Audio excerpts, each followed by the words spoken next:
그래서 이번 주 이제 새로운 작품, 이제 사랑 손님과 어머니에 대한 이제 작품으로 여러분들을 만날 건데, 그 우리 작품을 좀 알아보기 전에 여러분들이 지금 읽고 있는 이것들은 다 단편 소설들이고 문학에 속한단 말이야. 그러면 이것을 왜 여러분들은 배운다고 생각하는지 그걸 좀 들어보고 싶어요.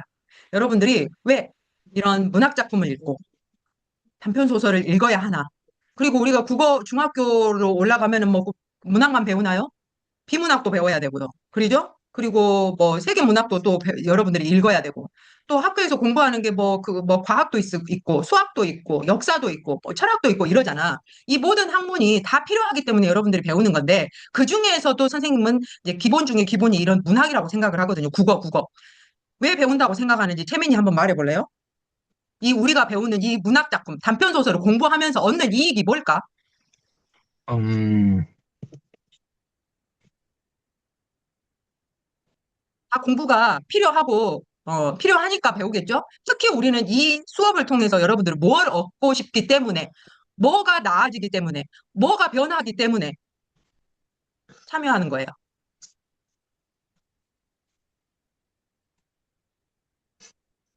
응?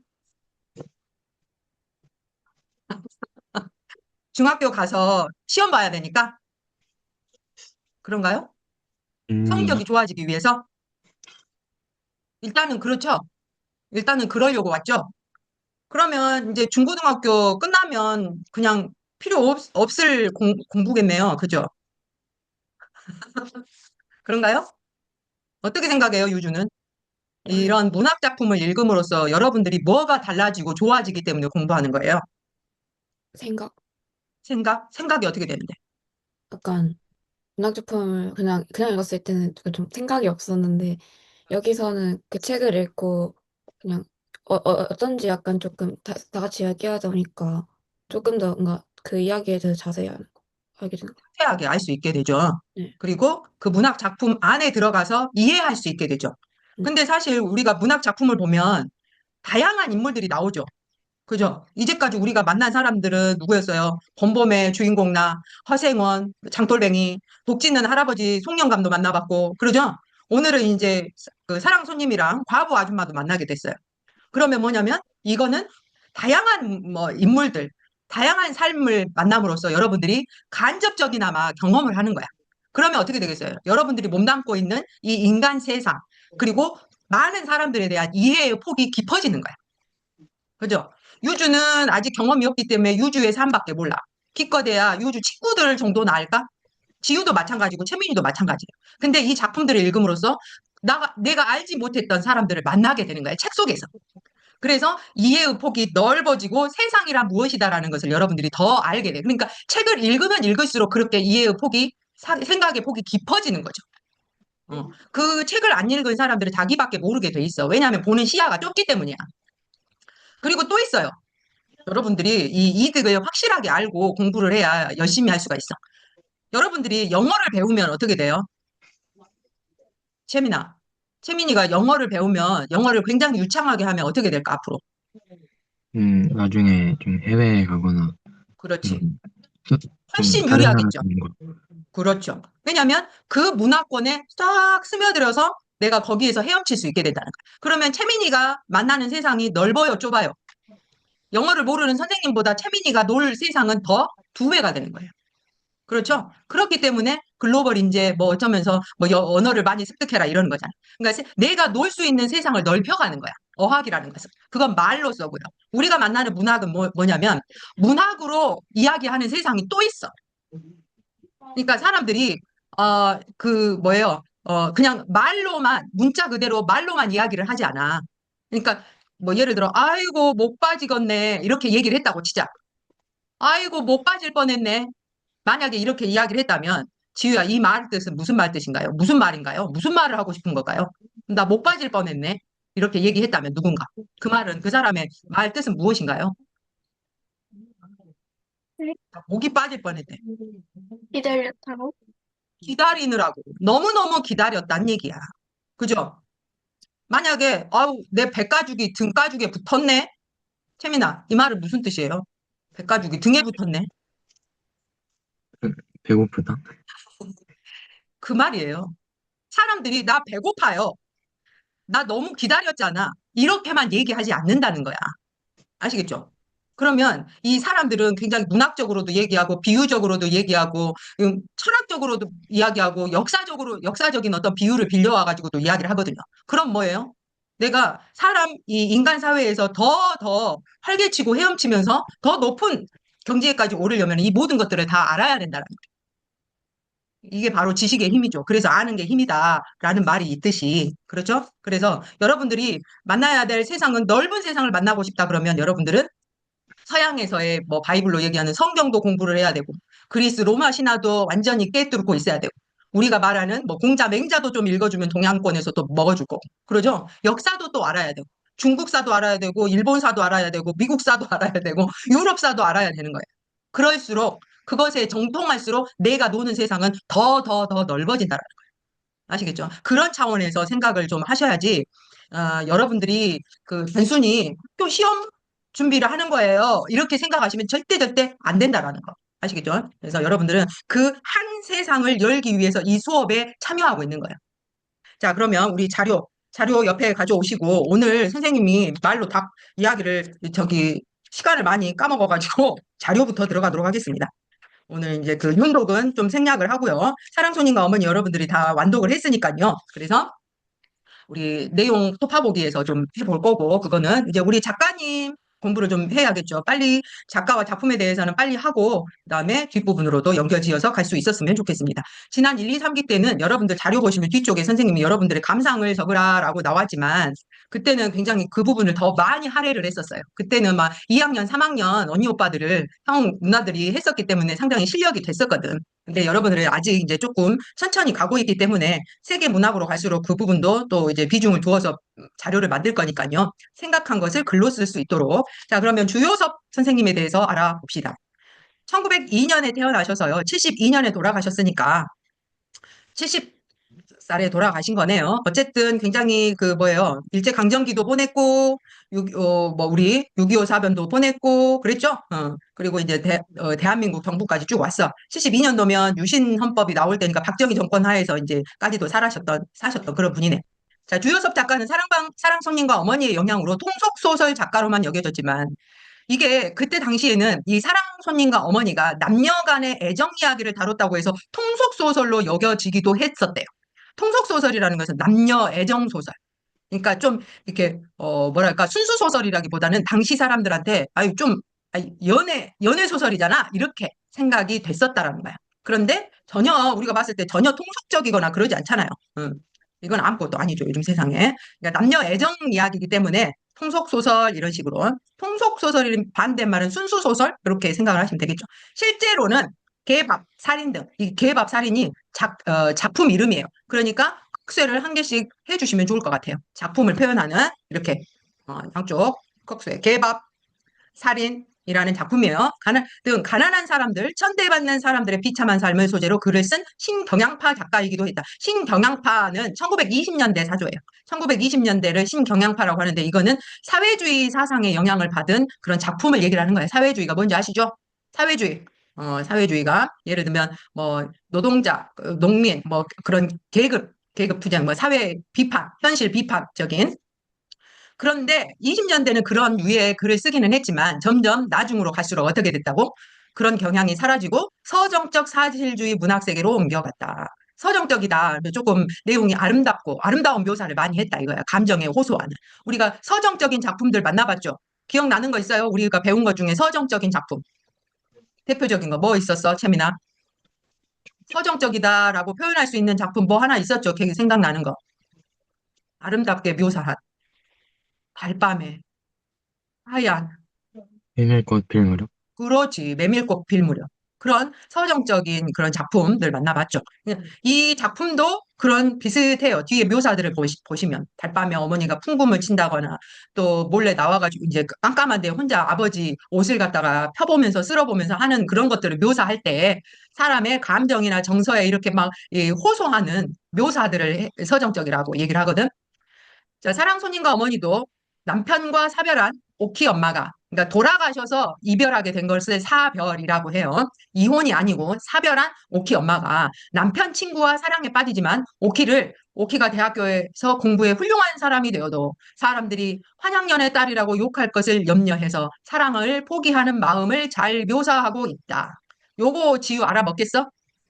오키가 아무리 이제 커서 훌륭한 사람이 되더라도 오키 엄마가 지금 사랑 손님과 만약에 연애를 하거나 그 아저씨하고 결혼을 하게 되면 오키가 욕 얻어먹는다 이런 얘기야. 누구 딸이라고? 한양년의 딸이라고. 그래서 내 딸 오키 욕 얻어먹을까 봐 나는 그 아저씨를 하고의 사랑을 포기한다. 이런 얘기를 하고 있거든요. 지우야, 뭔 얘기인지 잘 모르겠죠? 네, 알겠어요? 조금 알겠어요? 모르겠어요? 조금 모르겠어요. 조금 모르겠어요. 그러니까 한마디로 엄마가 다른 남자랑 연애하면 딸이 욕 먹을까 봐 내가 그냥 난 오키 하나면 된다 이렇게 얘기를 한 거야. 요 정도로 하고 자 유주나 채민이는 잘 알겠죠? 뭔 말인지. 네. 근데 그때 당신은 그랬다는 거야. 요것이 포인트야. 그때 당신은 사람들이 다 이렇게 오키 엄마도 손가락질하고 오키한테도 손가락질을 하는 그런 사회였다는 거야. 알겠죠? 몇 년대가? 그때 1930년대가. 이 작품이 1930년대니까. 1930년대 사람들은 그런 생각으로 살았다고. 지금은 그래요?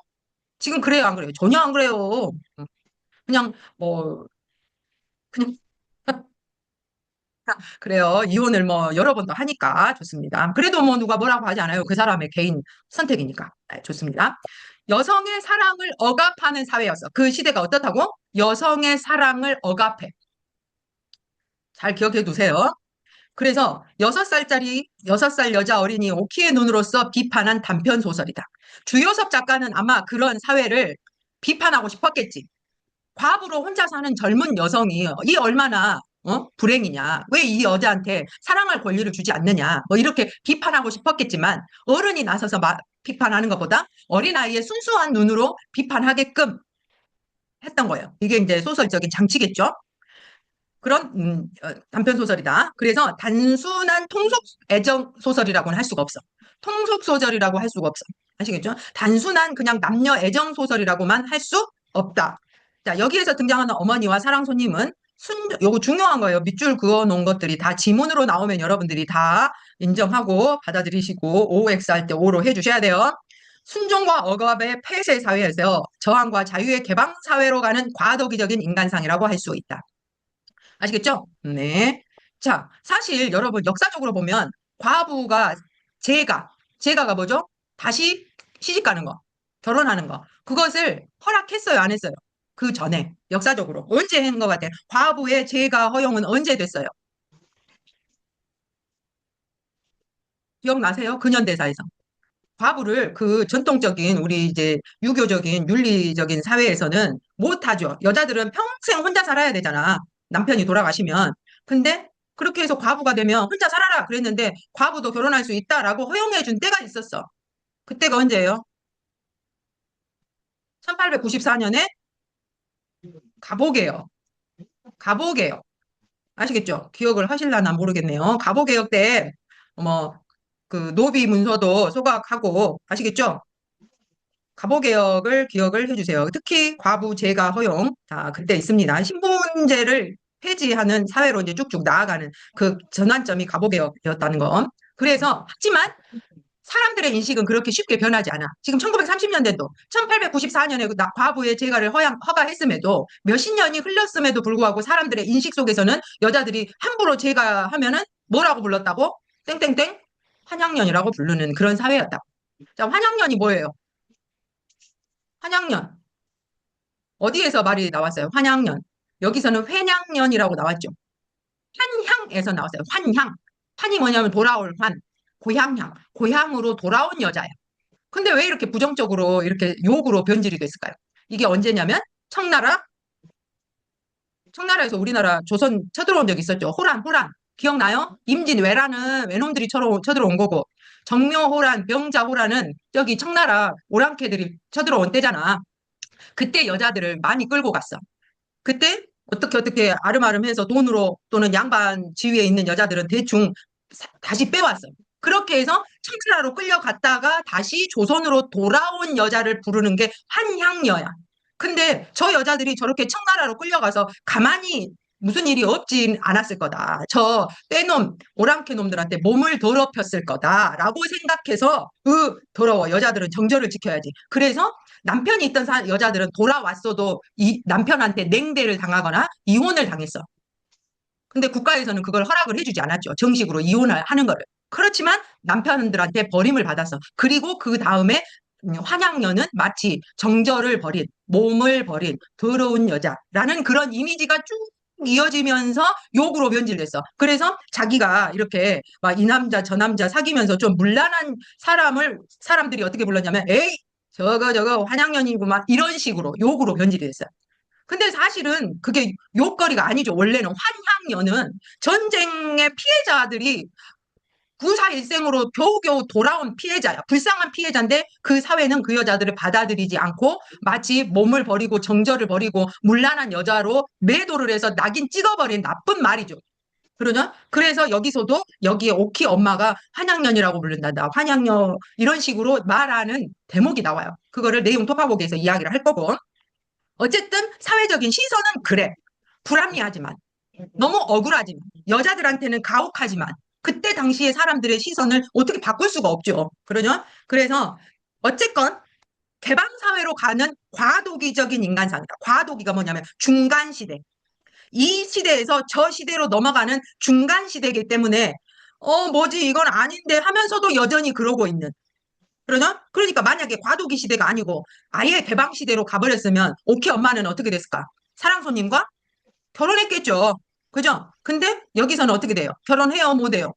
못하고 떠나잖아. 엄마도 포기하잖아. 아저씨도 포기하잖아. 그러냐? 그럴 수밖에 없었다. 1930년대지만 역시. 됐죠? 대표적으로 추운 밤, 인력 거꾼, 아네모네 마담, 춤을 뭐 이런 식의 작품들이 있으니까 나중에 기억해 두셨다가 이런 작품들을 만나면 주요섭 선생님의 작품이구나 이렇게 알아두시면 될 것 같고, 그다음에 작품 이야기를 들어봅시다. 자, 1935년에 발표됐다. 그래서 이루어질 수 없는 남녀의 서정적이고 아름다운 사랑 이야기를 담았다. 이루어질 수 없다라고 했으니까 그때 당시는 절대 용납하지 않고 손가락질하고 회냥년이라고 부르던 그런 시대였기 때문에 그 앞에 이 두 남녀는 굴복하고 말았다. 사랑을 찾지 못했다. 자, 어린 나이에 남편을 잃은 엄마가 과부가 된 지 지금 6살, 오키가 유복녀죠. 유복녀라는 말은 무슨 뜻이에요, 유주야? 유복녀요. 어, 어, 음, 여기 뭐예요? 어휘에 다 나와 있는데. 어휘 조사를 아직 안 했구나. 그죠? 유복녀. 배복자거든? 배복자에 남겨져. 그러니까 아버지가 내가 태어나는 걸 못 보고 엄마 뱃속에 있을 때 돌아가셔. 그러니까 내가 태어나고 보니 아버지가 계셔, 안 계셔? 안 계셔. 그렇게 태어난 딸을 유복녀라고 하고, 그럼 아들이 태어났다 그러면 뭐라고? 유복자라고 얘기하겠죠. 그죠? 그러니까 오키는 유복녀야. 그죠? 유복녀였기 때문에 지금 6살 됐으니까 엄마가 과부가 된 지 몇 년이 지났어? 6년 지났죠. 근데 책에 보면 24살 정도라, 24살이라고 나왔을 거야. 그러면 6을 빼고, 뭐 임신 기간, 뭐 연애 기간까지는 안 했더라도, 한 18살 정도에 결혼해갖고 19살에 과부되고 24살이 됐다. 이런 식으로 막 머릿속으로 좀 이렇게 계산도 해보고 하다 보면은 재미있잖아요. 남의 불행을 보고 재미있는 게 아니고. 어쨌건. 그러니까 일찌감치 결혼을 했다가 이제 혼자가 됐어. 근데 남편의 옛 친구였던 사랑방 손님 간의 사랑을 6살짜리인 소녀인 오키 눈에서 묘사하고 있는데, 이 아이가 묘사를 했기 때문에 통속적이지 않고 아름답게 묘사가 돼 있다. 그렇게 느껴진다. 그걸 잘 기억을 해주세요. 계속 반복되는 내용은 여러분들이 기억을 하셔야 됩니다. 이 소설에서 재밌는 부분이 있는데요. 오키가 벽장 속에 들어갔다가 잠드는 부분이 있죠. 요거는 작가의 그 어릴 적 경험담을 녹여서 쓴 거라고 하네요. 본인이 그랬다고 합니다. 그래서 그거를 나도 그랬었는데 오키를 그렇게 한번 해볼까? 뭐 이렇게 해가지고 좀 재미적인 요소를 좀 첨가를 했죠. 자, 오키와 과부인 오키 어머니가 사는 집에 돌아가신 아버지 친구이자 학교 선생인 아자씨가 하숙생으로 오죠. 아저씨는 엄마를 남몰래 좋아하죠. 지우야, 그런 부분을 캐치했어요? 아저씨도 엄마를 좋아하는 것 같아요? 아닌 것 같아요? 좋아하는 것 같아요. 어떤 점들을 보고 그걸 알았어요? 책에서? 하나 소개 한번 해줄래? 아저씨도 당최 좋아하는 건가 뭔가 싶었는데 좋아하는 것 같더라. 어떤 걸 보고 그걸 알았어요? 어, 편지? 편지를 줬어. 뭔가 편지를 줬는데 심상치 않은 내용이 쓰여져 있는지 엄마 얼굴이 울그락불그락 하고 있죠. 바들바들 떨고. 아, 좋아요. 자, 채민이는 어디에서? 채민이는 어디에서 아저씨도 엄마를 좋아하고 있는 것 같다. 이게 너무 은근해가지고, 음, 잘 몰라요, 우리가. 그 예배당 어, 교회에서 어, 서로 이제 어. 안절부절 못하면서 그러는 게 좀 살짝 티났어요. 아. 자, 원래 지금 엄마가 어디 가는지 몰랐는데, 오키한테 물어보니까 예배당 간대. 채민이도 만약에 좋아하는 여자 누군가가 있으면 예배당 갔을 것 같아? 이 사랑 아저씨였다고 하면 채민이가. 예배당 그냥 갔을 것 뭐 같아? 어, 그래서 막 두리번두리. 그랬구나. 그래가지고 뭐 옆에 앉지도 않을 거고 이야기도 안 할 건데 왜 이렇게 갔을까 그랬더니 갔을 것 같아요. 자, 나 유주는 어디서 캐치했어요? 아저씨가 엄마를 좋아한다는 거. 오키한테 자꾸 엄마에 관한 이야기를. 자꾸 둘 이야기를 할 것이지 아니면 그림책 얘기를 하든지 뭐 물론 그림책도 읽어주고 그랬겠지만 오키는 누구 닮아서 이렇게 예쁜 놈 엄마 뭐 하시니 뭐 어쩌지 뭐 이렇게 하는 거 보고 알겠더라. 그래요. 좋아요. 자, 하지만 오키 엄마는 뭐라고 해요? 아저씨를 좋아했지만 오키가 환영연의 딸이라고 욕먹을 것이라고 하면서 거부하죠. 그것을 밑줄로 선생님 그었어요. 나중에 요 대목이 나오면 체크해 주세요. 과부의 재혼에 대해 비판적이야. 당시 사회는. 그걸 뭐라고 하냐면 유교적 인습, 유교적 인습. 조선시대는 유교 사회죠. 유교적인 인습. 거기로부터 나온 관습적인 내용이다 이런 얘기야. 그래서 과거로부터 기인한 습관 해서 과거의 인습, 유교로부터 비롯된 습관, 유교적 인습. 그러면 유교적이다. 과거 전통 사회에서 여자는 결혼 맘대로 할 수 있다 없다? 안 된다. 한 남자를 만났으면 무조건 평생 10대 과부가 됐어도 늙어 죽을 때까지 혼자 살아야 된다. 그것이 바로 유교적 인습 때문에 자기 사랑을 이제 쟁취를 못한 거죠. 그리고 아저씨도요. 그것을 맞닥뜨려서 이겨낼 힘이 없어요. 아저씨도 마찬가지예요. 그런 사회적 인습 때문에. 그래서 아저씨도 기차를 타고 어디론가 가버리고 결국 두 사람은 뭐해? 이별로 끝난 거예요. 그러니까 사람들한테 너무 가슴 아프다. 왜 둘은 사랑을 이루지 못할까? 진짜 이런 사회는 안 되겠네. 왜 이 사람들한테 맘대로 사랑을 할 수 있도록 허락하지 않는 거야? 하면서 사람들 마음에 경종을 울리는 거죠. 아시겠죠? 자, 됐습니다. 2페이지. 그래서 갈래 시점 지우가 한번 읽어볼까요? 갈래 뭐죠?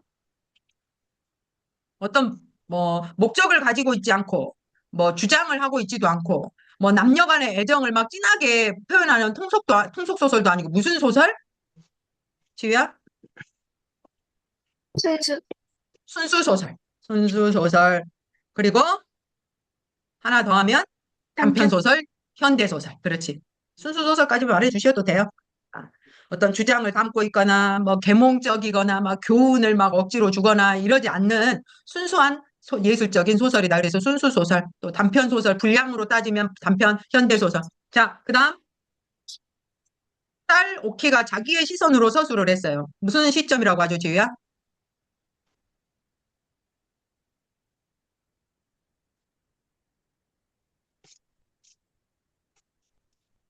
여기는 나는 금년 6살 난 처녀애입니다라고 첫 번에 나오죠. 나가 등장하는데 얘가 주인공이 아니죠. 누구를 관찰했어? 아니, 저기 아저씨와 어머니를 했죠. 그래서 뭐예요? 1인칭 관찰자 시점. 그렇죠. 1인칭 관찰자 시점. 자, 주제는 사랑 손님과 어머니의 이루어질 수 없는 애틋한 사랑만 있는 게 아니죠. 이제 갈등하는 게 봉건적인 그 당시 봉건적 윤리관. 봉건적이다라는 것은 현대 지금 이 시대가 아닌 전통 사회적인 이런 얘기야. 전통 사회. 지금 사회로 이행되지 않은 과거 사회, 전통 사회의 윤리관을 이겨내지 못하죠. 그러면 요거를 무슨 갈등이라고 하죠? 유주야? 어, 이런 사랑 손님과 어머니가 뭔가 그 사랑을 이루고 싶었는데 어떤 봉건적인 사회 윤리관, 전통 사회의 윤리관 때문에 이거를 이겨내지 못한 이 갈등을 네, 내적 갈등이라고 해야 될까? 외적 갈등이라고 해야 될까? 내적 갈등. 내적 갈등이야? 네. 내적 갈등은 뭐예요? 유주가 안에서 약간, 그, 이럴까 저럴까. 네. 그러죠? 거의 그래. 자기 내면의 갈등이야. 근데, 물론, 어머니가 내가 저 아저씨와 사랑을 이루어야 될까 말아야 될까 자기 스스로는 내면의 갈등을 했겠지만, 외부에 있는 이 사회의 어떤 인습과의 갈등이 있잖아. 그건 뭐라고 해야 돼? 외적 갈등이라고 해야죠. 갈등은 내적 갈등도 있고 외적 갈등도 있지만 어떤 내 상황, 환경하고의 갈등도 있을 수 있어. 지금 이게 딱 그 케이스야. 그러니까 여기는 내적 갈등도 있고 외적 갈등도 있지만 지금 주제에서 드러나는 갈등은 가장 큰 갈등은 사회 인습하고의 나의 갈등이기 때문에 거의 외적 갈등이 주가 되는 거예요. 아시겠죠? 그래서 이걸 갈등으로 치면 외적 갈등이라고 할 수가 있습니다. 아시겠죠? 그 다음에 시간적으로는 1930년대 어느 봄에서 초여름, 공간적으로는 특정하지 않았습니다. 어느 시골 마을이라고 했고요. 그 다음에 특징, 시간의 흐름에 따라 내용이 전개됐죠? 과거로 간 적 있어요, 없어요? 없죠? 야, 노새 두 마리에서도 과거로 갔다가 막 2년 전에 노새를 산 이야기부터 했다가 어저께 도망간 얘기부터 했다가 막 이렇게 했잖아. 그거를 순행적이 아니고 역순행적이라고 했고 그러면 여기는 무슨 행적이라고 해야겠어? 순행적이라고 해야겠죠? 뭐 시간의 흐름에 따라 내용 전개가 돼서 이렇게 안 나오고 순행적으로 전개됐다 이렇게 얘기해도 맞는 얘기라고 아시겠죠? 순행적, 역순행적 그거는 좀 이제 뭐 알아두셔야 되고 어린아이의 말투를 사용해서 친밀감을 주고 있다. 그리고 어린아이를 서술자로 내세워서 어른들의 사랑을 아름답게 묘사하고 있다. 서술자를 두 자로 말하면 또 뭐라고도 말할 수 있을까요? 채민아? 화자. 그렇죠. 화자, 말씀 화자 써가지고. 화자, 서술자, 똑같은 말이니까, 어, 알아두셔야 되고. 자, 그러면 등장인물 분석할까요?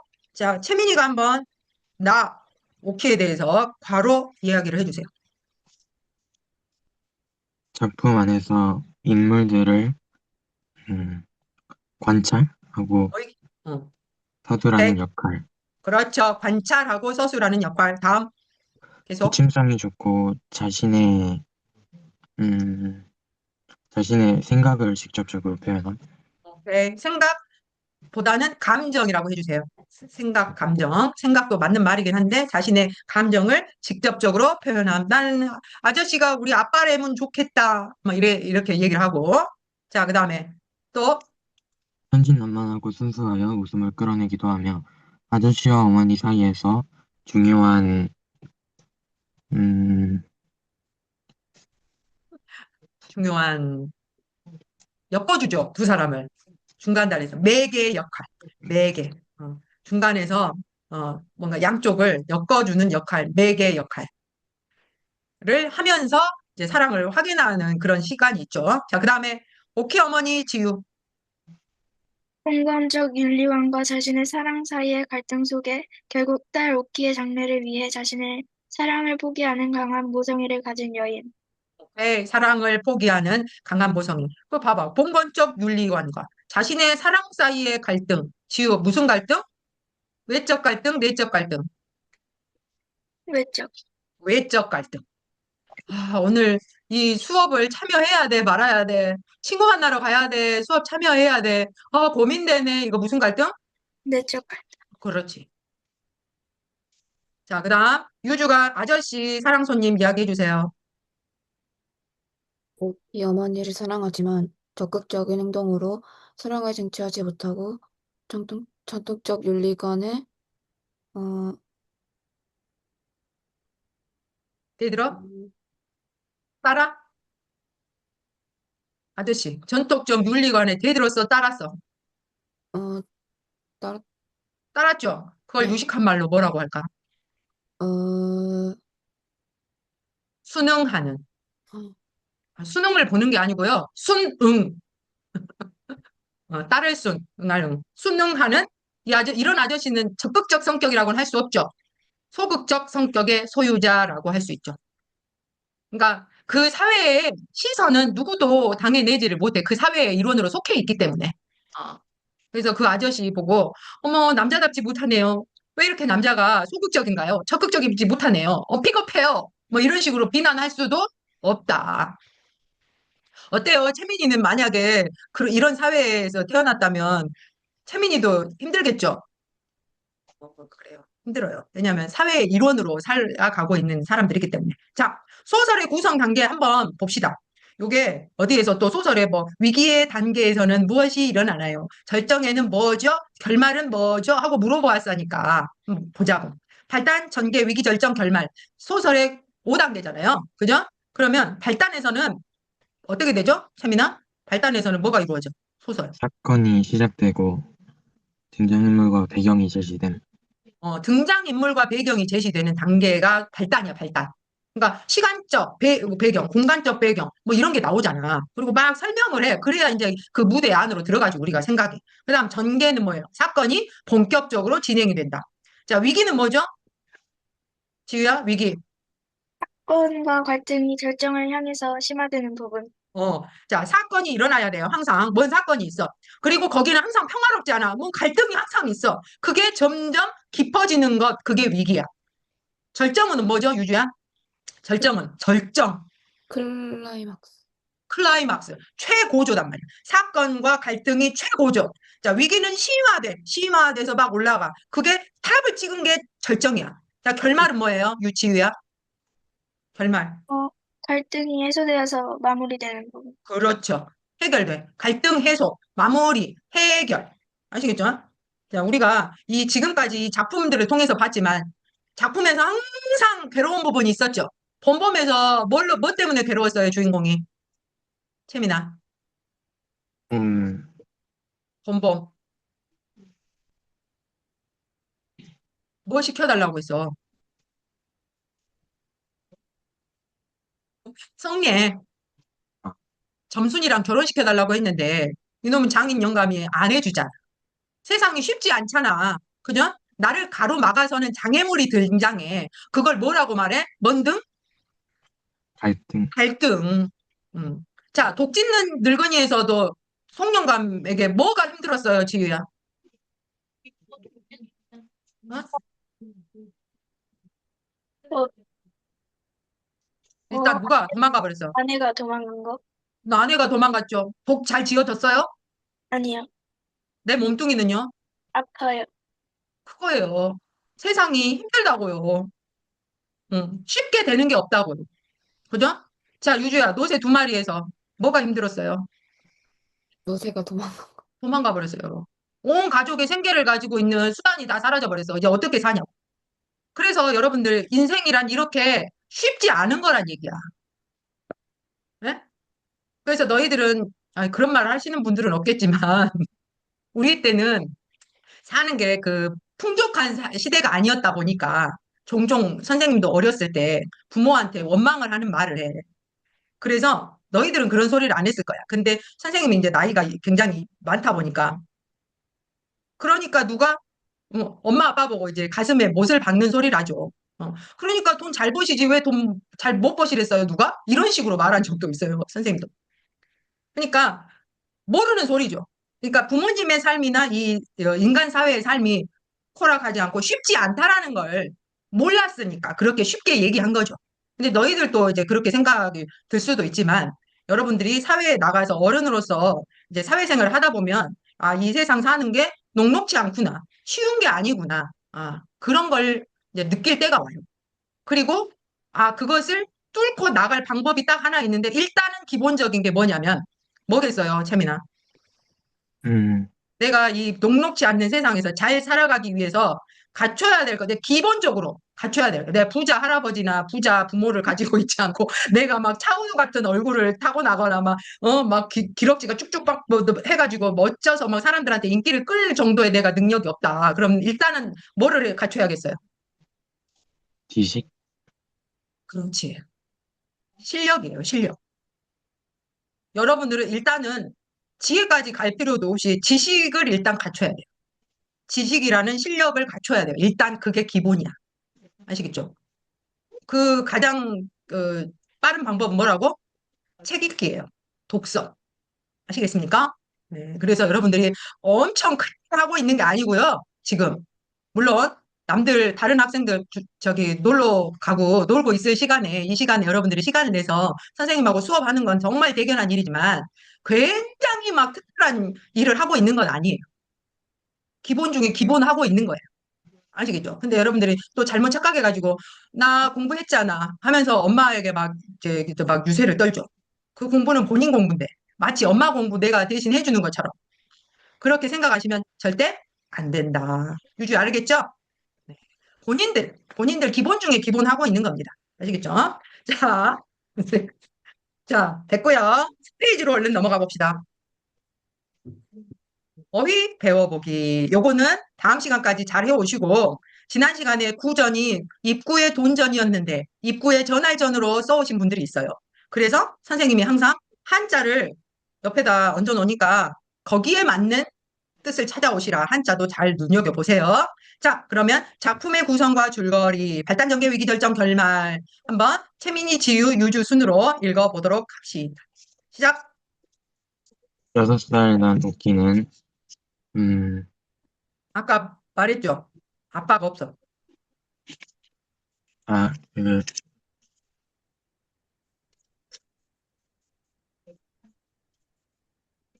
뭐라고 했죠? 뱃속에 있을 때. 그- 그래서 남길, 그, 남을유, 배복자 해서 무슨 여? 유복여. 자, 계속 읽어주세요. 유복여로. 엄마와 외삼촌과 함께 살고 있다. 오키의 집에 아버지의 친구가 마을의 학교 선생님으로 부임해 오면서 오키 집에 하숙을 하게 된다. 그렇습니다. 유복여 선생님 하숙. 그 다음에 지유. 엄마는 오키를 좋아하는 아저씨를 위해 날마다 달걀을 삶아 밥에 올리고 오키는 아저씨가 너무 좋아서 내 아빠가 되었으면 하고 바란다. 네. 엄마는 오키를 좋아하니 아니고 달걀을. 달걀을 좋아하는 아저씨를 위해 날마다 달걀을 삶아 밥상에 올리고 오키는 아저씨가 너무 좋아서 내 아빠 또는 아버지가 되었으면 하고 바란다. 두 개 다 달걀이었습니다. 자, 그 다음에 유주. 오키는 유치원에 있는 꽃을 가져가다 아저씨가 주는 것이라고 거짓말을 한다. 엄마는 그 꽃을 꽃병에 꽂아두고 지금껏 한 번도 켜지 않았던 풍금을 타며 노래를 부른다. 그렇습니다.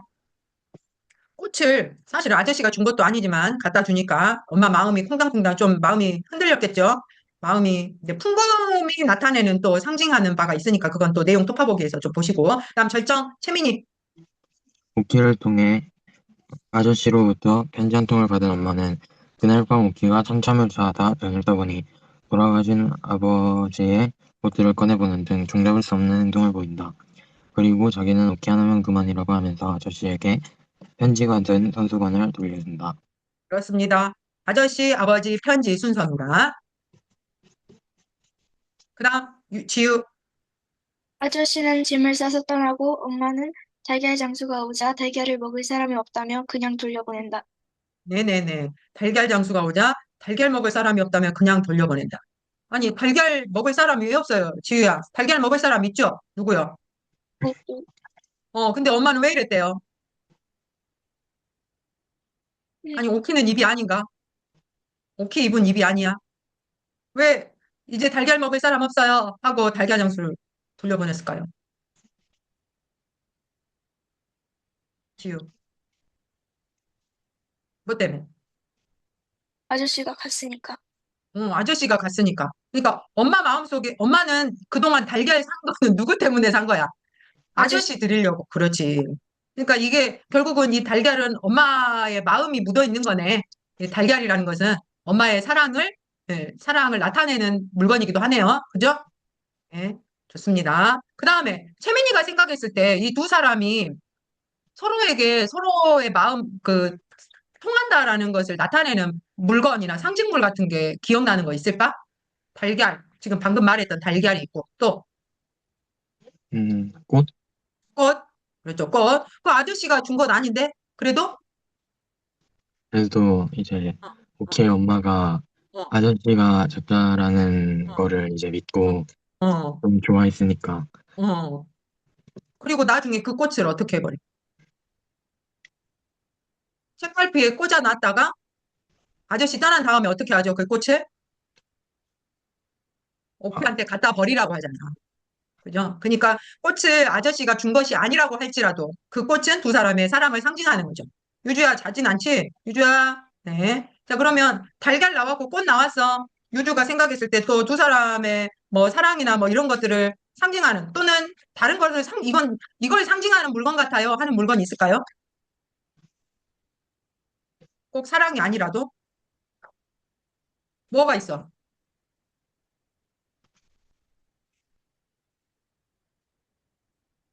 어머니가 자주 타는 뭐가 있죠?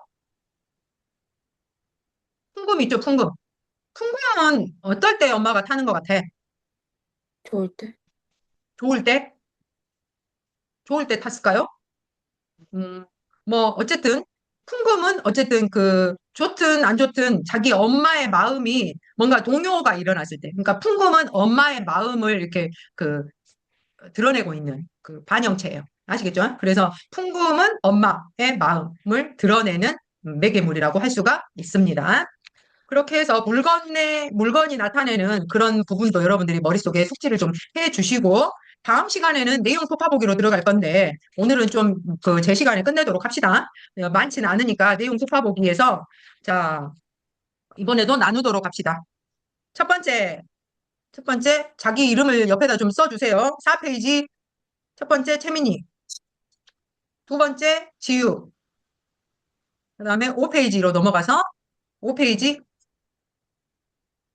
유주. 그 다음에, 채민이, 지유, 유주 순서대로 돌립니다. 채민이, 자기 거 모르시겠으면 선생님한테 물어보시고요. 채민이, 그다음 마지막은 유주가 해주세요. 그래서 아까 얘기했지? 채민이,